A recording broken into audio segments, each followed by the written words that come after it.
Kembali lagi bersama Wadai College Online Learning. Di saat ini kita akan melanjutkan proses dari katabolisme karbohidrat. Sebelumnya kita sudah membahas terkait dengan proses glikolisis yang dimana dari satu molekul glukosa dia akan menghasilkan dua molekul asam pirufat. Jadi saat ini kita akan menceritakan terkait dengan dekarboksilasi. Kita akan membahas terkait dekarboksilasi oksidatif, yaitu di mana asam pirufat ini akan diubah untuk menjadi molekul asetil koenzim A sebelum dia memasuki siklus Krebs. Nah, di dekarboksilasi oksidatif ini dia akan mengubah dua molekul asam pirufat hasil glikolisis. Jadi proses ini asam pirufat ini akan dioksidasi menjadi asetil koenzim A. Nah, di sini sebenarnya ada proses pengubahan atau pengurangan atom karbon. Jadi sebelumnya asam pirufat ini yang merupakan senyawa berkarbon 3, dia akan menjadi asetil koenzim A yang merupakan senyawa berkarbon 2. Nah, di sini kan ada pengurangan atom karbon. Nah, satu karbonnya itu kemana? Satu karbonnya itu dia akan dia akan membentuk molekul karbon dioksida.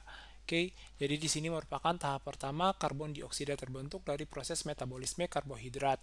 Nah, selain tahap ini menghasilkan karbon dioksida, tahap ini juga merupakan tahap oksidasi asam pirufat. Jadi asam pirufat ini akan dioksidasi.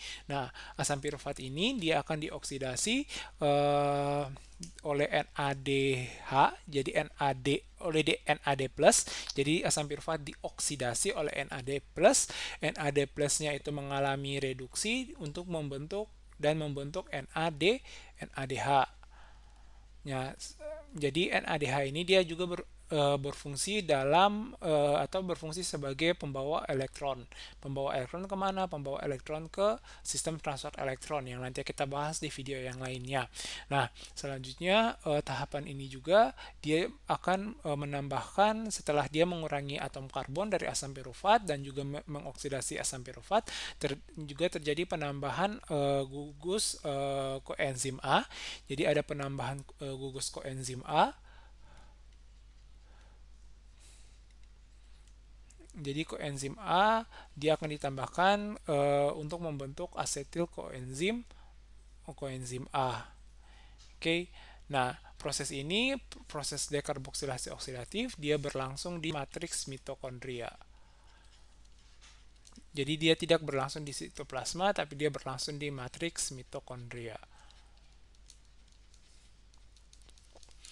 Oke, selanjutnya asetil koenzim A yang sudah terbentuk, dia akan masuk ke dalam siklus asam sitrat atau siklus Krebs. Oke, selanjutnya kita akan membahas siklus Krebs di video pembelajaran berikutnya. Terima kasih.